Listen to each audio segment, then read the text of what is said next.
BMG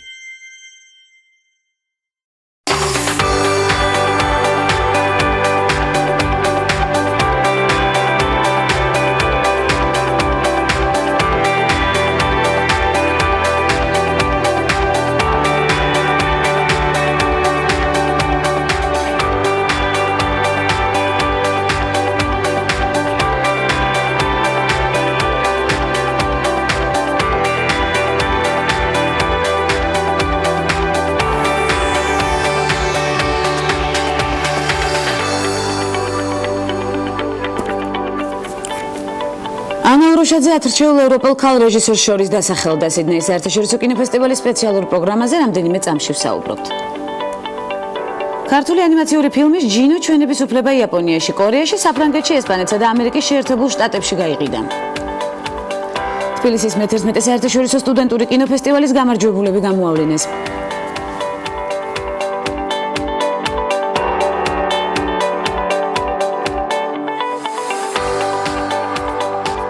ანა ურუშაძე ათრჩეულ ევროპელ ქალ რეჟისორს შორის დასახელდა 6-დან 17 ივნისის ჩათვლით სიდნეის საერთაშორისო კინოფესტივალის სპეციალურ პროგრამას ევროპა ქალების ხმა კინოში უმასპინძლებს.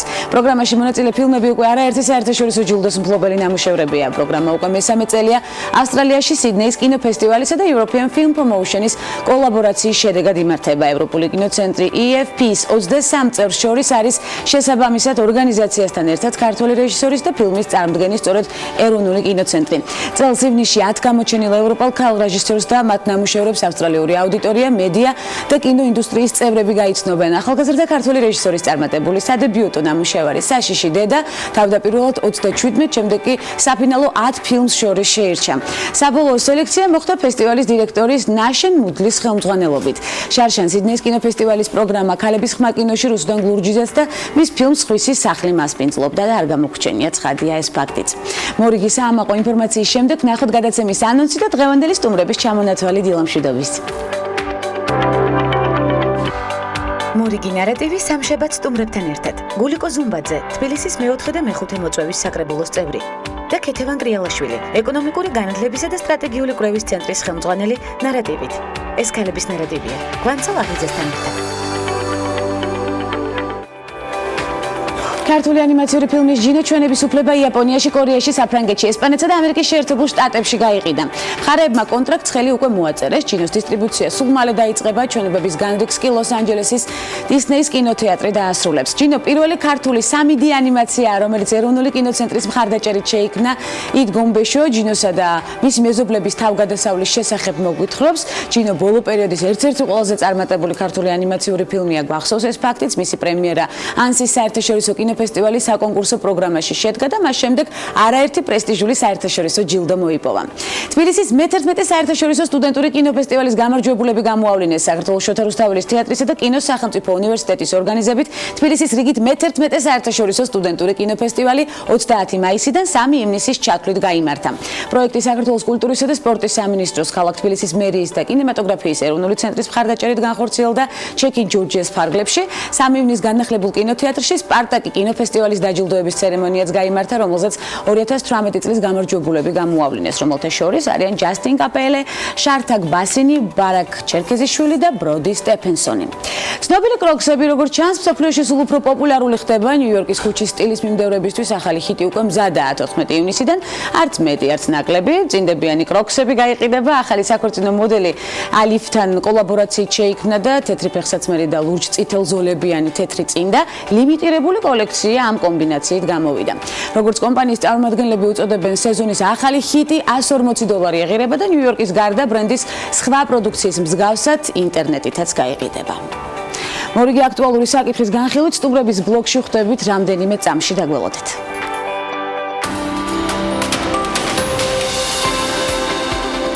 პოპის დედოფლად აღიარებული ამერიკელი მომღერალი სიმღერების ავტორი, მსახიობი და ბიზნესმენი მადონა ლუიზა ჩიკონე 1958 წლის 16 აგვისტოს დაიბადა მიჩიგანში. 1980-იანებში MTV-ს ეთერით პოპულარობის მოპოვებით მადონა ცნობილი გახდა მეინსტრიმულ პოპულარულ მუსიკაში ტექსტების, თემების, ისევე როგორც მუსიკალური ვიდეოებისა და სასცენო გამოსვლებში სპექტრის გამდიდრებით. როგორც შემსრულებელს საკუთარი ჟღერადობა და იმიჯი არაერთხელ შეუცვლია. გარდა სკანდალური იმიჯისა, ცნობილია ნამუშევრებით, რომლებიც მუსიკის კრიტიკოსების მიერ ფართოდ არის აღიარებული. 1977 წელს მადონა ნიუ-იორკში გადავიდა, სადაც თანამედროვე ცეკვების კარიერით დაკავდა. მას შემდეგ, რაც ჯგუფებში Breakfast Club და Amy გამოდიოდა, როგორც დრამერი, გიტარისტი და ვოკალისტი, 1982 წელს Sierra Records-თან კონტრაქტი გააფორმა და შემდეგ წელს გამოსცა სადებიუტო ალბომი. მას მოყვა მთელი რიგი წარმატებული ალბომებისა. 1982 წელს მადონამ შეერთებულ შტატებში ხმის ჩამწერი კომპანია Sierra Records-თან სინგლების გამოშვებაზე კონტრაქტი გააფორმა. კომპანია მას თითო სიმღერისთვის $5,000 გადაუხადა. მადონას კინოროლმა ევიტამ ოქროს გლობუსის საუკეთესო მსახიობი ქალის კატეგორიაში მიაღებინა, თუმცა სხვა ფილმების უმეტესობას წილად უარყოფითი შეფასებები ხვდა. 1992 წელს ბიზნესის სამყაროში წარმატებულმა მადონამ საკუთარი კომპანია Maverick დააარსა, რომელშიც შედის სტუდია Maverick Records-ი. იგი აგრეთვე ცნობილია მოდის დიზაინის სამყაროში, არის რამდენიმე საბავშვო წიგნის ავტორი, გამაჯანსაღებელი ცენტრის დამფუძნებელი და რეჟისორი. ასევე განთქმულია საქველმოქმედო საქმიანობით. მსოფლიოში გაყიდულია მადონას 300 მილიონზე მეტი ალბომი. იგი გინესის მსოფლიო რეკორდების მიერ აღიარებულია, როგორც ყველა დროის ყველაზე გაყიდვადი შემსრულებელი ქალი. RIAA-ში მადონა იკავებს მეორე ადგილს ყველაზე სერტიფიცირებულ ქალ შემსრულებლებს შორის, 64.5 მილიონი გაყიდული დისკით. ჟურნალ Billboard-ის თანახმად მადონა პოპულარული ასეული სინგლების ჩარტში ყველაზე წარმატებული სოლო შემსრულებელია. საერთო ჯამში კი The Beatles-ის შემდეგ რიგით მეორე გახლავთ. მადონა აგრეთვე რეკორდსმენია ყველაზე შემოსავლიანი სოლო ტურნეების მხრივ 1990 წლიდან გაყიდული ბილეთებიდან შემოსულმა თანხამ 1.31 მილიარდი ამერიკული დოლარი შეადგინა. ის AVH1-ის 100 უდიდესი შემსრულებელი ქალების სიის სათავეშია. Rolling Stone-მა კი მომღერალი ყველა დროის 100 უდიდესი შემსრულებლის და სიმღერების 100 უდიდესი ავტორის სიაში დაასახელა.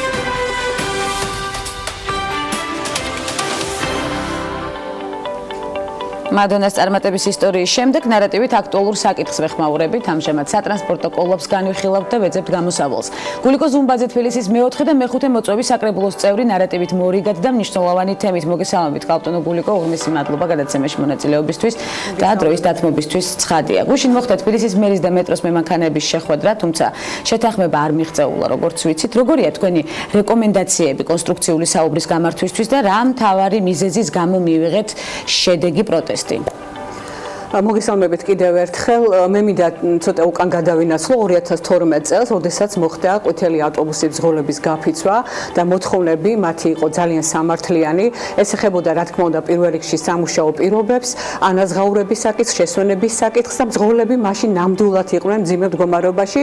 უფრო მეტიც ისინი ამბობდნენ და ასახელებდნენ იმ არასწორ უფლებების შემლახვე დამოკიდებულებას, რაც მაშინდელ მერიას ჰქონდა ბრძოლების მისამართით. მაშინ ეს 5 დღიანი გაფიცვა და მე როგორც ახალი შესული მე-4 მოწვევის საკრებულოს დეპუტატი 2012 წელს მქონდა მათთან კომუნიკაცია, მათ მომართეს მე და ყველაფერი გავაკეთეთ იმისათვის მძღოლებმაც, მეტროს პროფკავშირებმაც ამასაც შევეხები, რათა ქალაქი გადაგვერჩინა დესტაბილიზაციისთვის. ანუ დიალოგი შედგა რეალურად, შედგა იმ მოთხოვნების შეთანხმება იმ მოთხოვნებზე, რაც შეიძლებოდა პირველადი გადაჭრადი ყოფილიყო მერის სამსახურების მხრიდან და შემდეგ დროში გაწელილი გეგმა. რა თქმა უნდა, ბოლომდე დღესაც არ არის ამოწურული მაშინდელი მოთხოვნები, მაგრამ ძირითადი საკითხები ნამდვილად გამოსწორდა და გადაიდგა სწორი ნაბიჯები. კალპტონო გულიკო, შრომის ანაზღაურების ზრდას თუ ითვალისწინებს კონტრაქტის საწყისში, ეს არის საინტერესო. მეტროს თანამშრომლები დღეს ითხოვენ, გაფიცულები არიან და ითხოვენ ხელფასის მომატებას.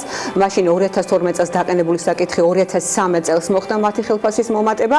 კონტრაქტში ეს არ არის, რამდენადაც ვიცი, გაწერილი, თუმცა პროფკავშირების შეთანხმების საფუძველზე იყო ასეთი შეთანხმება მიღწეული, რომ 2017 წელს უნდა ყოფილიყო გადახედვა ამ ხელფასის ოდენობის, რამდენად ადეკვატური იყო იმ შრომასთან, რასაც ესენი ეწეოდნენ. თუმცა 2016 წელს მოხდა ასევე მავნე პირობებში მომუშავე ადამიანებისთვის ანაზღაურების საკითხი დაახლოებით 50-60 ლარის ფარგლებში, მე-13 ხელფასის საკითხი, რომელსაც ასევე ისინი სვავდნენ და ეს ფაქტობრივად კანონად იქცა და ისინი ღებულობენ ამ ანაზღაურებას. ის შეთანხმება, რომ 2017 წელს გადახედილი ყოფილიყო ხელფასის საკითხი, არ მომხდარა. ანუ აქ სატრანსპორტო კომპანიის პასუხისგებლობა ნამდვილად არის, ვინაიდან სწორედ ის არის პასუხისგებელი სწორ დიალოგის წარმართვაზე მემანქანეებთან, მათ წარმომადგენლებთან, ამ შემთხვევაში პროფკავშირებთან, მაგრამ ამავე დროს გამოსავალი უკვე კონსტრუქციული საუბრის გამართვისთვის თქვენი სამწუხაროდ მე დავღნიშნო, რომ როდესაც მერის მხრიდან თავიდანვე, ესე იგი ერთი თვის წინასაც მერმა განაცხადა, რომ მეტროს გაფიცვა არ მოხდება და ეს იყო ხისტი ნათქვამი, თუმცა პრინციპული იყო, მაგრამ ნამდვილად ხისტი იყო, მას ჯობდა ეთქვა, რომ ჩვენ დავუსწრებით დიალოგის მაგიდას და მათთან ერთად გადავხედავთ ყველა აბსოლუტურად ყველა თითოეული მემანქანის მდგომარეობას, იმ გარემო პირობებს, სადაც მათ უხდებათ საქმიანობა და ამ ადეკვატურობას შევადარებთ მათი ჯანმრთელობის მდგომარეობისა და მუშაობის რეჟიმთან დაკავშირებით იმ ხელფას, რაც ხელფასი აქვთ. ეს ფაქტობრივად ჩვენ ვერ დავინახეთ ამ ხის განმავლობაში ასეთი მსვლელობა საქმის და საერთოდ რა თქმა უნდა ნებისმიერი თანამდებობის პირი ვალდებულია, რომ საწყის წერტილშივე მოახერხოს, რომ არ მოხდეს პრობლემის ესკალაცია და გამწვავება და არ მივიღოთ ის შედეგი, რაც მივიღეთ. რასაც გადავრჩით ჩვენ 2012 წელს, ის განხორციელდა 2018 წელს და ეს სწორედ არის დიალოგის ნაკლებობის შედეგი. ბატონ გულიკო, არის თუ არა საშიშროება, რომ ავტობუსის მძღოლების გაფიცვაც დაგხვდეს წინ უკვე ამ მე ვფიქრობ, რომ უკვე პრევენცია ამ მხრივ საპრევენციო ნაბიჯები უნდა გადადგას ქალაქის მერიამ, რათა ეს არ მოხდეს. არ ვიცით, ვის რა აქვს გულში, ვის რა ჩანაფიქრი აქვს. ფაქტია, რომ სულ ახლახან იყო ძალიან სერიოზული გამოსვლები ქალაქში, იყო გზები გადაკეტილი, იყო საპროტესტო გამოსვლები ცნობილ პრობლემასთან დაკავშირებით და ამ დროს უკვე ხდება მეტროს გადაკეტვა.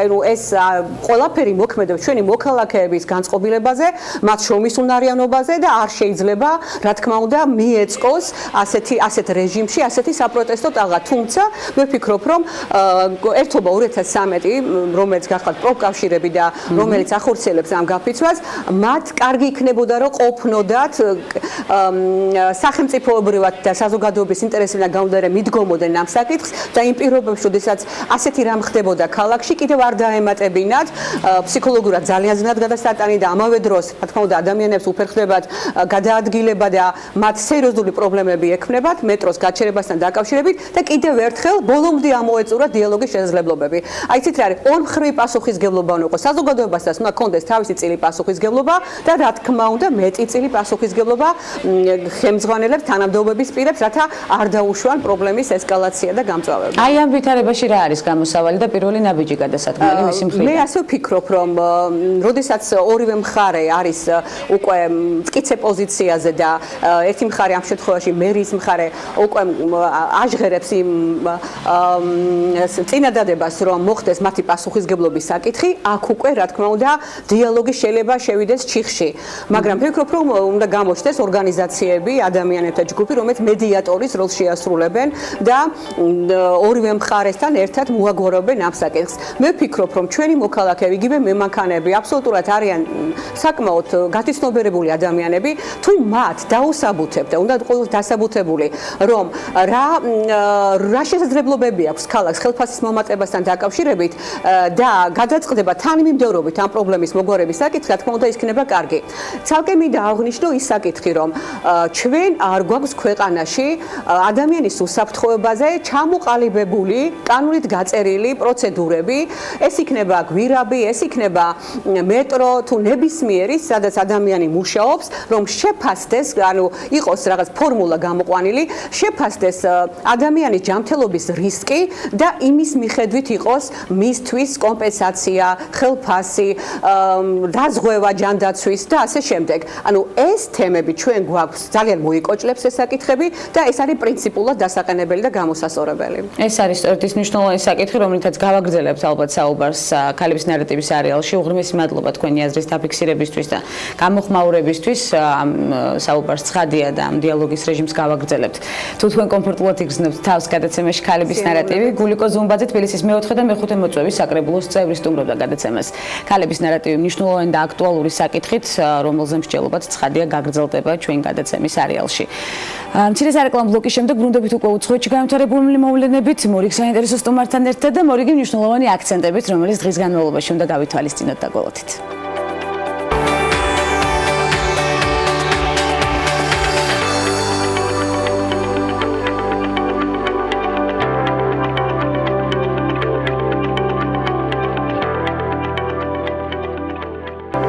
რეკლამის შემდეგ უკვე უცხოეთში გამთარებული მოვლენებით ბრუნდებით. ქალისთვის ბაგეზე კოცნის გამო ფილიპინების პრეზიდენტი საყოველთაო კრიტიკის ობიექტი გახდა. ინციდენტი როდრიგო დუტერტეს სეულში ოფიციალური ვიზიტის დროს მოხდა.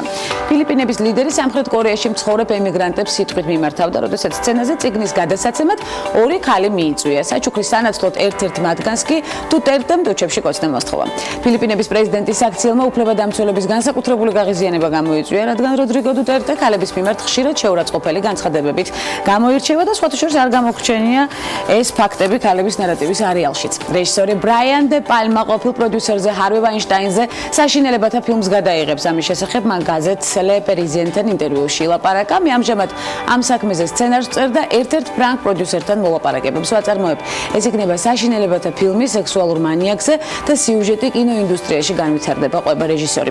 2017 წელს ჰოლივუდში სექს სკანდალი აგორდა, ვიცით, რომლის მთავარი გმირი პროდიუსერი ჰარვი ვაინშტაინი იყო. ცხადი არაერთი ინფორმაცია მოგვიძიებია ამ სკანდალის შესახებ ქალების ნარატივის არეალისთვის. ჩიკაგოში გამართულ კონცერტზე ქანთრისა და პოპის მომღერალმა ტეილორ სვიფტმა პრაიდისთვის აღსანიშნავად LGBT ფანებს მიმართა, სანამ ახალი ალბომიდან თავის ერთ-ერთ ყველაზე პოპულარულ სინგლს Delicate შეასრულებდა 28 წლის მუსიკოსმა ფანებს თანადგომა გამოუცხადა და ემოციური მესიჯითაც მიმართა. ძალიან მამაცურია, როცა რთულ სიტუაციებში შენს გრძნობებს აღიარებ და კიდევ უფრო მამაცი ხარ, როცა გულწრფელი ხარ, როცა საკუთარ გრძნობასა და სიყვარულზე საუბრობ, თუნდაც იცოდე, რომ ამან შესაძლოა საზოგადოებაში განსხვავებული რეაქციები გამოიწვიოს. ასე რომ ამ თვეში და ყველა თვეში მინდა იცოდეთ, რომ მიყვარხართ და პატივს გცემთ ყველას. იმედი მაქვს ვიცხოვრებთ სამყაროში, სადაც სხვა ყველაფერთან ერთად სიყვარულშიც თანასწორები ვიქნებით და არავის შეეშინდება საკუთარი გრძნობების განცხადება. ტეილორ სვიფტის ასეთი განცხადებით აღსანიშნავია ისიც, რომ ტეილორის კონცერტზე მოედანზე ცისარტყელის ფერების განათებებიც იყო, შესაბამისად საკმაოდ შთამბეჭდავი გამოსვლა გამოვიდა. ინგლისის სამხრეთ აღმოსავლეთით ოქსფორდშაირში მდებარე საჯარო სკოლამ გადაწყვიტა, რომ ბიჭებმა შორტების ნაცვლად ქვედა-ბოლოები უნდა ატარონ. სასწავლო წლის დასაწყისში სკოლის ადმინისტრაციამ გენდერულად ნეიტრალური სკოლის ფორმები წარადგინა. სხვა წესებთან ერთად სკოლამ ბიჭებს გრძელი შარვლის ტარება შესთავაზა, რაც მშობლებმა ზაფხულში ნაკლებ კომფორტულად მიიჩნიეს. გადაწყვეტილების მიღებამდე ამ თემას მედიაში არაერთი სიუჟეტი მიეძღვნა მშობლების სკოლის ადმინისტრაციას არაერთხელ სთხოვეს მაღალი ტემპერატურის დროს ზაფხულის სეზონზე მაინც დაეშვათ სკოლაში მოკლე შარვლით სიარული, თუმცა საგანმანათლებლო დაწესებულებამ ამაზე უარი განაცხადა და მშვიდად უპასუხა, რომ ბიჭებს შეუძლიათ ქვედა-ბოლოები ატარონ.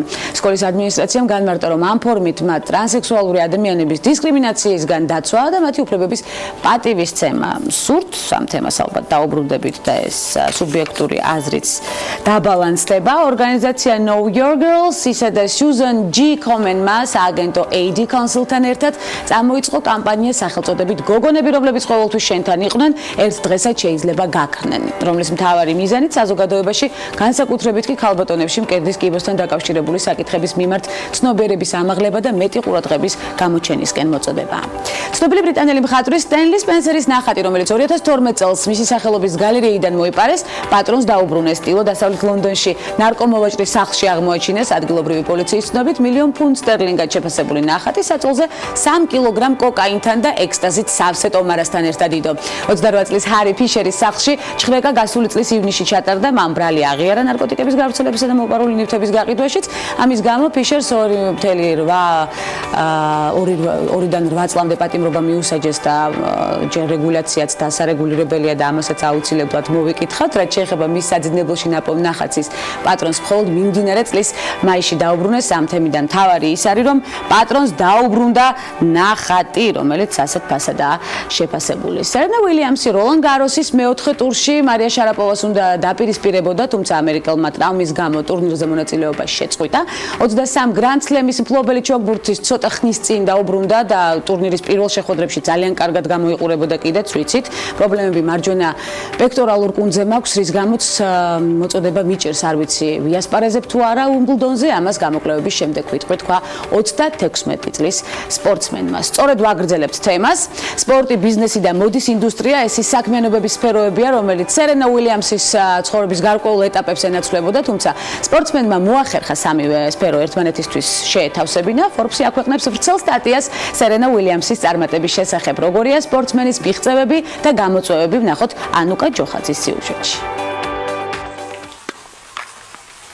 I always felt like an underdog.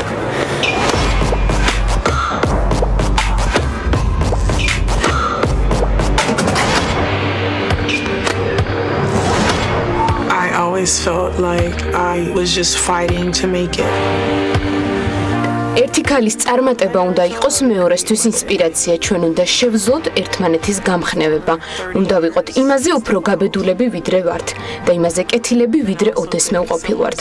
ამბობს ამერიკელი ჩოგბურთელი სერენე უილიამსი და თავის თავს ყოველგვარი თავმდაბლობის გარეშე ჩოგბურთის კორტების დედოფალს უწოდებს.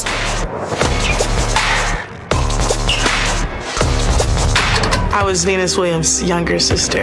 სერენა სპორტში თავისი უფროსი დის, ვენუს უილიამსის კვალდაკვალ გამოჩნდა. როგორც სერენა იხსენებს მამამისმა ჯერ კიდევ მათ დაბადებამდე, გოგონების წარმატება იწინასწარმეტყველა, რომელიც აუცილებლად ჩოგბურთს დაუკავშირდებოდა. რიჩარდ უილიამსის გათვლამ გაამართლა.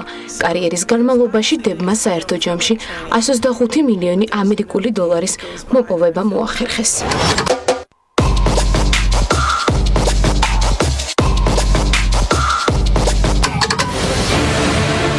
წარმატება 16 წლიდან დაიწყო, როცა სერენამ ცნობილი ჩოგბურთელი მონიკა სელეში დაამარცხა. 17 წლისამ კი უკვე შეძლო პირველი ტურნირის მოგებაც. 21 წლის ასაკში კი პირველი ჩოგნის წოდებაც მოიპოვა. To me, do it for yourself is really standing up for yourself and what you believe in and just doing it. სერენა ხშირად გამხდარა სკანდალების მსხვერპლი, თუმცა ამას მის კარიერაზე არ უმოქმედია. მასშტაბური PR კამპანიებით ის ცდილობდა დაეფარა მის მიმართ გავრცელებული ნეგატიური განცხადებები. უილიამსმა კარგად იცის თუ რა არის PR-ი და როგორ უნდა გამოიყენოს ის თავის სასიკეთოდ. ჩოგბურთელის კარიერა მხოლოდ სპორტით არ სრულდება. მან თავი მოდის ინდუსტრიაშიც გამოსცადა. 2014 წელს ნიუ-იორკის მოდის კვირეულზე უილიამსი საკუთარი კოლექციით წარსდგა. სერენას კოლექციამ ჟურნალ Vogue-ის რედაქტორის ანა ვენტურის ყურადღებაც კი მიიპყრო. სულ ცოტა ხნის წინ კი ცნობილი გახდა, რომ სერენა მაკიაჟის საკუთარი ხაზის ანერესის გახსნასაც აპირებს. სპორტულ აქტივობებს და იმიჯს, რომელსაც სერენა მრავალი წლის განმავლობაში ქმნიდა, უკვალოდ ნამდვილად არ ჩაუვლია. ის უკვე წლებია Forbes-ის მაღალანაზღაურებადი სპორტსმენების რეიტინგში ლიდერის პოზიციას ინარჩუნებს. 2017 წელს მის ანგარიშზე 27 მილიონი ამერიკული დოლარი ირიცხებოდა, საიდანაც სასპონსორო ხელშეკრულებებზე 19 მილიონი ამერიკული დოლარი მოდიოდა. სპორტი, მოდის ინდუსტრია და ბიზნესი. ამ ინტერესების ურთიერთშეთანხმებით უილიამსი კარიერულ განვითარებას არ წყვეტს და ამბობს, რომ თავარია საკუთარ თავში დარწმუნებული იყო, რადგან ამას შენსმაგივრად არავინ გააკეთებს. მე წახმებით სერენას თავარია იყო საკუთარ თავში დარწმუნებული, ამას შენსმაგივრად ვერავინ გააკეთებს. ანუკა ჯოხაძეს დიდი მადლობა ძალიან კარგი და მამოტივირებელი სიუჟეტისთვის და ეკონომიკური განათლებისა და სტრატეგიული კვლევის ცენტრის ხელმძღვანელი საგანმანათლებლო საკითხებზე და უკანასკნელ ეკონომიკურ მონაცემებზე სასაუბროდ გვითმობს დროს. ქეთევან კრიალაშვილი დღევანდელი გადაცემის ნარატივის ავტორია. მოგესალმებით ქეთევან, უღრმესი მადლობა მოგწონებისთვის. დროის დათმობისთვის ნამდვილად მამოტივირებელი იყო სიუჟეტი, რომელიც ვნახეთ და ძალიან ბევრი წარმატებული ქალების ნარატივის სერიალში ერთიანდება ვიცით და გვახარებს რომ დღეს თქვენ ხართ ჩვენი სტუმარი. შეგვიძლია პალედეტეს ჩაიც დავაგეგმოთ იმისთვის რომ უფრო მეტად კონსტრუქციულად წარიმართოს საუბარი. დიალოგი რომელიც ნამდვილად საინტერესოა. ქეთევან, დავიწყოთ ეკონომიკური განათლებისა და სტრატეგიული კვლევის ცენტრზე საუბრით, რომელიც დაახლოებით 3 წლის წინ შეიქმნა, როგორც ვიცი, რა გახდა ინსპირაცია შექმნისა, იმიტომ რომ მანამდე ვიცი რომ გარემოს დაცვის სამინისტროს ციფრში მუშაობდით. იყო ასევე თქვენს ხარჯზე არასამთავრობო ორგანიზაციები და ახლობით 4 სამთავრობო ორგანიზაციაში მიიღეთ გამოცდილება სამუშაო და საკმაოდ ნაყოფიერი, თუმცა მოვიდა პერიოდი და 3 წლის წინ სწორედ ამ ცენტრზე ჩამოყალიბდით. რატომ? რა იყო მთავარი ინსპირაცია? მთავარი ინსპირაცია ალბათ იყო ის, რომ გაწყვეტილების მიღება და საკუთარ თავზე პასუხისმგებლობის აღება ადამიანებს რაღაც მომენტში უფრო მეტად გინდა და შესაბამისად გუნდი, რომელსაც აყალიბებ შენ, არის ძალიან მნიშვნელოვანი იმისათვის, რომ შენ მომავალში გაცილებით უფრო წარმატებული იყო. თუმცა მე ვთვლი, რომ ჩემ კარიერაში სწორედ ის არასამთავრობო სექტორი, სადაც მიმუშავია, იყო ძალიან მნიშვნელოვანი და მათ მოახერხეს და იქ მუშაობა მოახერხა ის, რომ ჩამოყალიბებულიყო ჩემში შიგნიდან ის მიმართულებები, რაც იქნებოდა საინტერესო. ანუ ამ სექტორმა მომცა გზა და დამანახა გზა, სად შეიძლებოდა მომეხდინა თვითრეალიზაცია.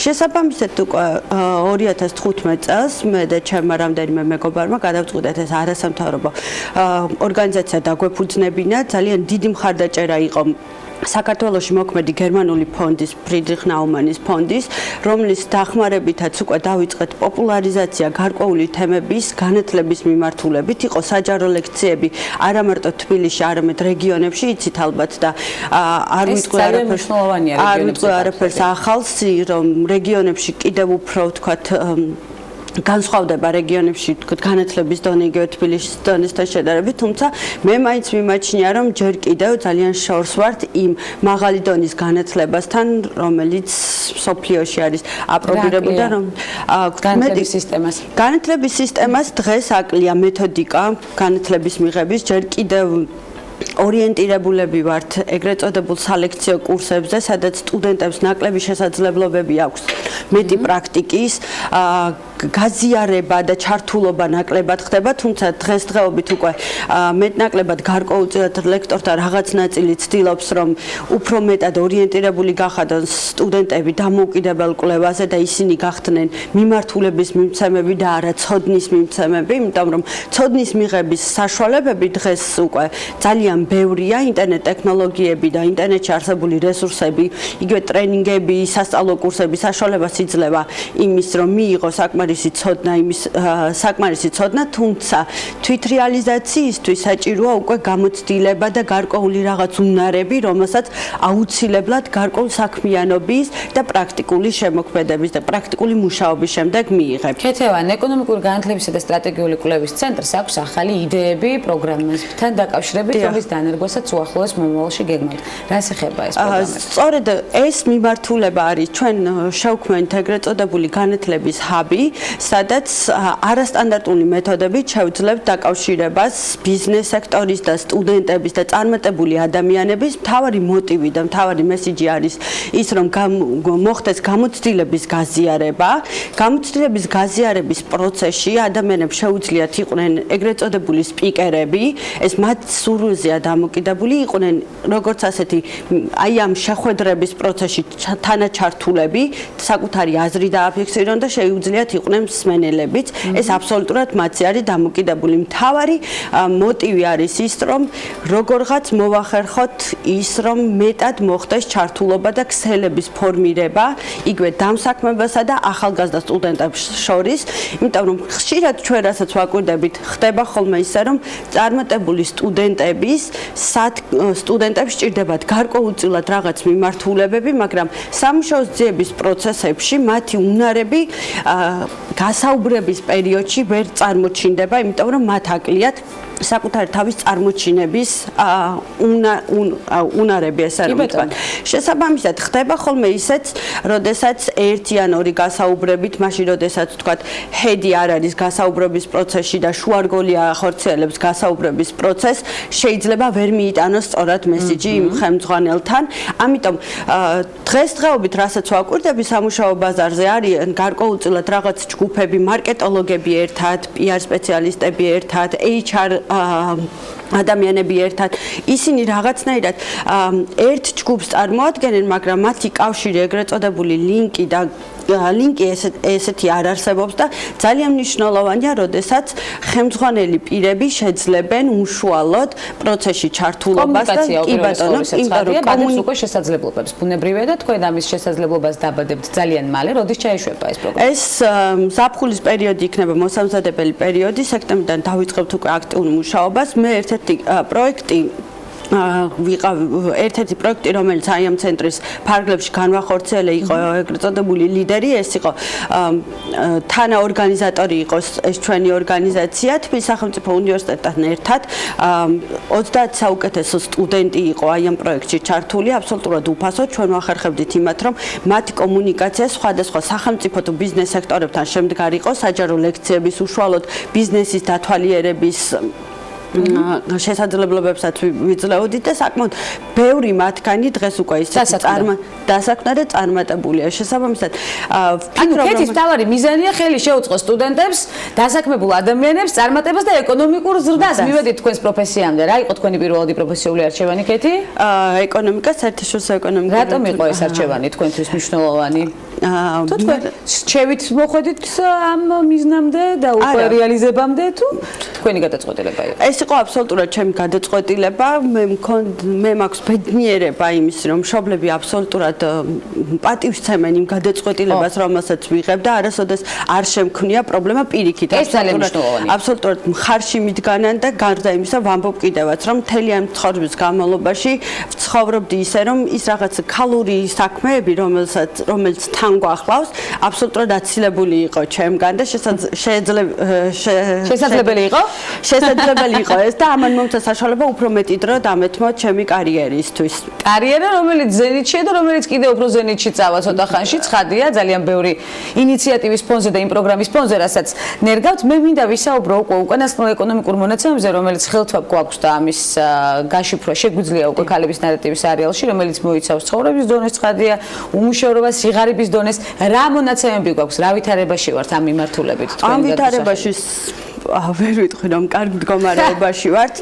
პოზიტიურ ჭრილში ვერ გვექნება ნარატივი აქ, კი ბატონო, სამწუხაროდ, თუმცა არის გარკვეულად ბიზნეს სექტორში იგივე გამოშობრუნვის თვალსაზრისით ზრდა, რაც მისასალმებელია, რაც შეეხება სიღარიბეს 21% მოსახლეობის სიღარიბის ზღვარს მიღმა არის და ეს საკმაოდ ყოველი მეოთხე ადამიანი გარკვეულწილად სიღარიბის ზღვარს მიღმა არის. ამასთანავე დასაქმების და უმუშევრობის კუთხით თუ წავალთ, დაახლოებით 14%-იანი უმუშევრობა გვაქვს. ეს არის საქართველოს სტატისტიკის ეროვნული სამსახურის მონაცემები, თუმცა არსებობს პარალელური კვლევები, ეს არის NDI თუ IRI, რომელთა მონაცემებიც უმუშევრობასთან დაკავშირებით გაცილებით უფრო მაღალია, დაახლოებით 40-დან 60%-მდე. გამოკითხულობრივად კატასტროფული მაჩვენებელია. კი ბატონო, 60%-მდე, აქ არის მთელი რიგი, ვთქვათ, ხარვეზები შეიძლება უწოდოთ და მეთოდოლოგია, მაგალითად, როდესაც თვითდასაქმებულები, რომელსაც სტატისტიკის ეროვნული სამსახური ითვლის, არ არის ჩათვლილი იგივე IRI-ის კვლევაში, იმიტომ რომ ძალიან დიდი ნაწილი შეიძლება თვლიდეს, რომ მიუხედავად იმისა, მას ჰქონდეს რაღაც მცირედი შემოსავალი, მას სჭირდება რაღაც სტაბილური სამუშაო, სტაბილური ხელფასით და შესაბამისად ის სამუშაოს მაძიებელია. მაგალითად, სოფლად თვითდასაქმებული ადამიანები ითვლებიან დღევანდელი მონაცემებით დასაქმებულად, არ აქვს მნიშვნელობა ისინი აღნიშნულ მიწას, რომელსაც ფლობენ, ამუშავებენ თუ არ ამუშავებენ. შესაბამისად, აი ეს ფაქტორები გუშინ მქონდა გადაცემა ამასთან დაკავშირებით, არის მეთოდოლოგიაში, აი ეს ხარვეზად შეიძლება ჩავთვალოთ, რომელიც ფიქრობენ, რომ იგივე ჩვენ არ ვეყრდნობით ადგილობრივ მეთოდოლოგიას, ეს არის შრომის საერთაშორისო ორგანიზაციის მეთოდოლოგია, რომელიც ფიქრობს, რომ ეს თვითდასაქმებულთა მხარე აი ამ მეთოდოლოგიაში გადასახედია და შესაბამისად იქიდან უნდა ამოვიღოთ ეგრეთ წოდებული სოფლად თვითდასაქმებულები, რომლებიც აი ამ მაჩვენებელს, დასაქმების მაჩვენებელს ალბათ შეცვლის და შესაბამისად უფრო რეალურ სურათს დაგვანახებს მომავალში. უფრო რეალურ სურათს მომავალში დაგვანახებს კეთებანი თქვენი აქტივობები, სწორედ იმ პროგრამებთან დაკავშირებით, რომელიც აღნიშნეთ, რომელიც სწორედ არის მომართული ახალგაზრდების დასაქმებაზე და დარწმუნებული ვარ, კიდე განშტოებები იქნება ამ პროგრამებს. რა არის სამომავლო გეგმები ცენტრის? ცენტრის სამომავლო გეგმები არის ერთად მივახდეთ უფრო ბევრ წარმატებას, იმიტომ რომ ჩვენ ვთვლით, რომ თითოეული ადამიანის წარმატება განისაზღვრება არა ერთი ან ორი ადამიანის წარმატებით, არამედ იმ შედეგით, რომელიც უფრო მეტად ზრდის ჩვენს გარშემო მყოფთა კეთილდღეობას. შესაბამისად, ჩვენ გვინდა რომ მეტი ჩართულობით მოვახდინოთ ის, რომ ჩვენ თითოეული ჩვენთაგანის რაღაცა მცირედი კეთილდღეობა გაუმჯობესდეს. ჩემი პირადი წარმატება არის იმ სტუდენტების წარმატება, რომლებიც დღემდე მეკონტაქტებიან, მადლობას მეუბნებიან, მეკითხებიან, გარკვეულ მიმართულებებზე რჩევა ჭირდებათ. შესაბამისად, ვთვლი, რომ ეს არის ყველაზე მნიშვნელოვანი რამ, რაც შეიძლება ადამიანმა გააკეთოს იმისათვის, რომ ჩაითვალოს ის წარმატებულად, იმიტომ რომ წარმატების საზომი ძალიან ბევრი რაღაც არის და ერთ-ერთი განსაზღვრება აქვს.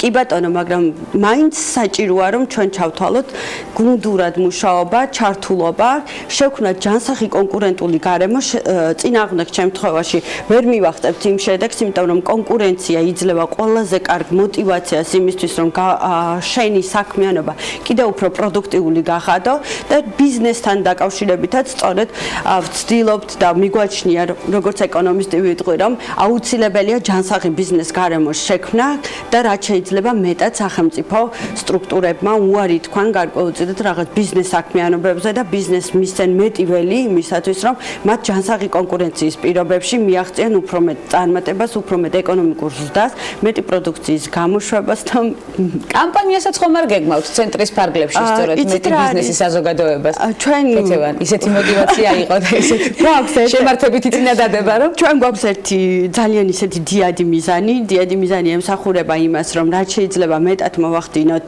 სახელმწიფო რესურსების კაპიტალიზაცია, ამისთვის შევქმნით კიდევ არ მინდა ამაზე უფრო დეტალურად საუბარი. თუმცა პირობას დავიტოვებ, რომ ექსკლუზიურად სწორედ ქალების ნარატივში ვისაუბრებთ დეტალურად ამ თემაზე. ეს ძალიან კარგი, იმიტომ რომ ჩვენ გვაქვს პროგრამა, რითაც შეიძლება სწრაფი ეკონომიკური ზრდის მიღწევა და ეს ერთადერთი საშუალებად მიგვაჩნია ის, რომ მოხდეს ხალხის ხელში, წარმატებული და ჭკვიანი ადამიანების ხელში იმ რესურსების მობილიზება, რომელიც დღეს სამწუხაროდ გაჩერებულია. სტუდენტებთან ურთიერთობა არ გენეტრებათ კეთებან? ძალიან. აპირებთ დაბრუნებას უნივერსიტეტში? აუცილებლად ვაპირებ და მაქვს ახალი შეთავაზებებიც, იმიტომ რომ თანამედროვე მსოფლიო ახალ გამოწვევების წინაშე გვაყენებს ახალი მიმართულებებია საჭირო, ახალი თქვათ ეგრეთ წოდებული სასწავლო პროგრამები, იმიტომ რომ ვიცვლებით მეტი პასუხისმგებლობა გვაქვს იგივე ლექტორებს იმისათვის, რომ სტუდენტებს შევთავაზოთ ახალი პროგრამები. დღეს თქვათ იგივე გარემოსდაცვით მიმართულებით არის ძალიან მნიშვნელოვანი ნაბიჯები გადასადგმელი და სამწუხაროდ დღესდღეობით უმაღლეს სასწავლებლების თითქმის აბსოლუტური უმრავლესობა ამ მიმართულებით საერთოდ არ განიხილავს, არ აქვს გარკვეული პროგრამები და ერთადერთი სახელმწიფოს რაც აქვს დარჩენილი შესთავაზოს ბიზნეს პროფესიული ტრენინგები, რომელთაც მოახერხებს გარკვეული კვალიფიკაციის მინიჭებას დასაქმებულთათვის. მე ვფიქრობ, რომ მდგრადი განვითარების მოდული ერთ-ერთი მნიშვნელოვანი იქნება, რომელიც გაერთიანებს ეკონომიკას, სოციალურ პასუხისმგებლობას და გარემოს დაცვას და აი ამ მოდულით სტუდენტები შეძლებენ უფრო მეტად ორიენტირებულები იყვნენ და მიიღონ გადაწყვეტილებები არა მარტო ერთი მიმართულებით, რომელიც შეიძლება ეკონომიკურად გამართლებული იყოს, მაგრამ არ იყოს გათვალისწინებული ის პასუხისმგებლობები, რომელიც საზოგადოების წინაშე ბიზნესს აქვს. აბსოლუტურად გეთანხმებით. ძალიან მნიშვნელოვანი სამოტივაციო წინადადებები თავისეთ და მთელი დღის განმავლობაში გაყვება. ჩვენ დავალოდებით თქვენთან მორიგ შეხვედრას და იმ პროექტების განხორციელებას, რომელიც დავაანონსეთ დღეს ქალების ნარატივის არეალში. გეთევან კრიალაშვილი, ეკონომიკური განათლებისა და სტრატეგიული კვლევის ცენტრის ხელმძღვანელი, სტუმრობდა გადაცემას ქალების ნარატივი. უღრმესი მადლობა მას სწორედ ამ мотивაციისთვის და რა თქმა უნდა მნიშვნელოვანი დიალოგისთვის. აუცილებლად მოვიკითხავთ უკვე მომდევნო ნაბიჯებს და თუ კომფორტულად იქნსნო ქეთევანმა თავი ქალების ნარატივის არეალში, გავაგრძელებთ კიდეც ნარატივს სწორედ ამ რეჟიმში. ასეთი იყო დღევანდელი ნარატივი. ხვდებით ერთმანეთს ხვალ ზუსტად 11 საათზე. მორიგი აქტუალური საკითხების განსახილველად და მორიგ სტუმრებთან შესახვედრად ცხადია. ბედნიერ დღეს გისურვებთ.